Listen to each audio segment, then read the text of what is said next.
Hi, I'm Laura and welcome to The Slice on social media. Above all, social media is about getting in the game. My boss at a former job once asked me to start Facebook profiles for the two newspapers we worked for. First off, never mind the fact that all the social media sites were blocked from our computers, but whatever, that's a different story. What is important, though, is that he wanted to take a measured approach to entering social media, which is absolutely the right idea. I spent weeks researching all the tips and tricks to creating an engaging social media environment. I knew all the secrets to success, and I shared them with my boss. Be selective about what social networks you want to join.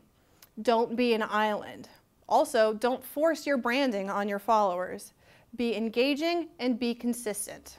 My boss chose to adopt some of the rules and ignore some of the others. We presented it to the newsroom and got to work. Like with my boss, some of the plan stuck and some of it didn't. And after a few months, the plan was largely out the window. The thing is, though, we were still hugely successful, and a lot of that is because we tried. Some of it might have been by luck or by accident, but we tried and found what worked best in our particular environment. All that being said, our success doesn't mean that social media is for the impulsive. And it doesn't mean that all those tips I just shared aren't helpful. Social media just isn't a one-size-fits-all solution. It's for people who are willing to take calculated risks or just simply willing to try until you get it right. Here's more information on those tips I shared earlier and how they might be able to help you in your social media adventure. First off, be selective about what networks you want to join. Just because something exists doesn't mean you have to use it. For example, social networks such as Pinterest, Instagram, and Foursquare aren't for everyone. These networks work best with a very specific type of content and really a very specific type of user.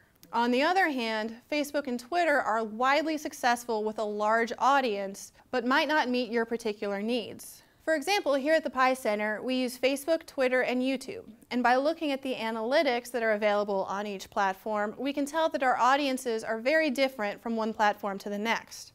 On Facebook, we have many college students from across the country that follow us, in addition to our academic and industry partners here in Florida. But on Twitter, we have a direct line to our state legislators. We don't have many YouTube subscribers, but our videos are watched hundreds, if not thousands of times.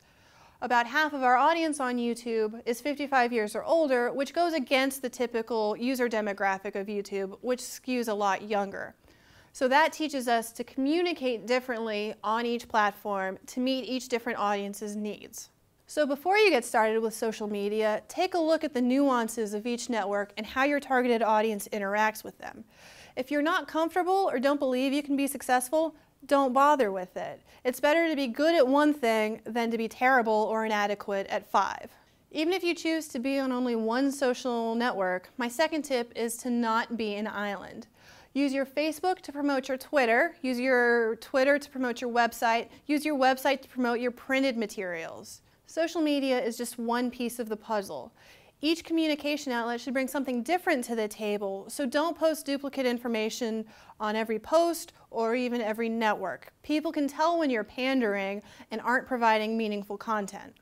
And that leads to my third point, which is that social media should not be used to force your branding onto your followers. People are wary of thinly veiled advertising and can tell the difference between sincerity and smugness. Share your story, but don't toot your horn too loudly. Be informal, be personal, and give your followers a look behind the curtain. In short, be human.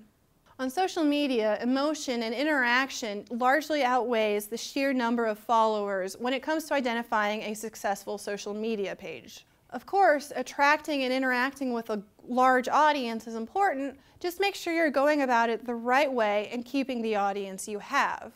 And when I say doing it the right way, that leads me to my fourth point, which is to be engaging. Use polls and questions to get your followers' feedback and opinions. And once the conversation starts, keep it going. Don't be scared to communicate, even if a customer or follower's comment is negative. This is your one-on-one opportunity to engage with that person and hopefully change their mind.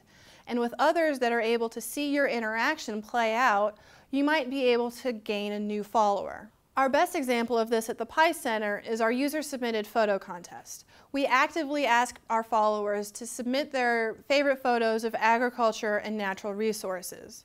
And while we might choose the finalists, we let our social media followers choose the winner. Not only do we welcome hundreds of new people to the Pi Center, the vast majority of them stick around long after the photo contest is done. Side note, we offer prizes to our followers who win the contest. This is our way of saying thanks for participating, we're glad you're here. My fifth tip is to be consistent, both in terms of tone and frequency at which you post. Many organizations choose to appoint one person to handle an organization's social media profiles so that they can develop a personal relationship and tone with the followers. But it does have its drawbacks. I once had someone tell me that they could always tell when I was busy because the social media feeds for the Pi Center went silent. I thought it was really funny because it's true. Social media is often one of the first things kicked aside when there's a lot of demands on my time. I thought it was funny until I stopped to think about it. Every period of silence undoes all the momentum you've built. It unravels all the trust and interest your followers have built. You want to constantly remind people of who you are and how you can help. If things get hectic, think about planning your social media content ahead of time. Look at the calendar and promote certain events and topics that might be of interest to your followers. Share interesting news articles or even something you laughed about at work. Shoot, tell them you're busy. It'll show that your organization is important and your time is in demand. Now, how do you implement those strategies I talked about earlier? I've actually got 3 more suggestions for you. First off, be mobile. Every social media platform has an app you can download on your cell phone. Take your social media followers outside of the 4 walls of your cubicle or office by sharing cell phone pictures or logging into the Wi-Fi from another part of town. Also, take advantage of the many free programs that allow you to schedule your posts days, weeks, and even months in advance. Programs like Hootsuite and TweetDeck allow you to manage multiple social media accounts from one computer screen. And of course, you want to post when the most people can see it. You want to get the most bang for your buck. Research is often conflicting about what days or times work best, but a good rule of thumb is that the less people want to be at work, the more they're on social media. Think about your day. You're never on Facebook when you should be working, right? Well, chances are, if you're on social media, your followers are as well. Just take a few seconds to add a post to your organization's feed and call it work. Speaking of work, back to those newspapers. Why were we successful? For starters, we tried and we kept at it. We chose Facebook because it's the biggest. Also, it's what we used personally, so we were very comfortable in how it operated. Also, Facebook is so established that it reached even our somewhat isolated audience that has a very low access rate to technology, computers, and a good internet connection. Our small local newspaper gained a much larger and more interactive following than our larger competitors. And all that goes back to the relationship we had with our audience. Social media isn't about the internet, it's about the people. Like any relationship, communication is key. Time apart weakens the bond. And just like your personal relationships, social media relationships work best when they're growing. Foster two-way communication so that your followers stick with you through thick and thin. Remember the Pi Center photo contest I was telling you about earlier? I fought that tooth and nail. I didn't want to do it because I didn't trust that our followers would participate, so I didn't think it would be worth the time.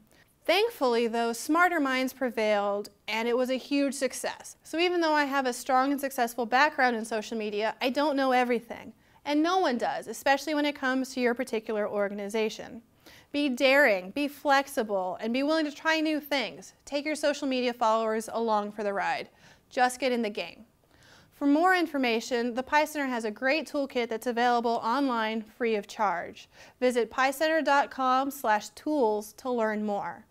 Thanks for joining us for The Slice on social media.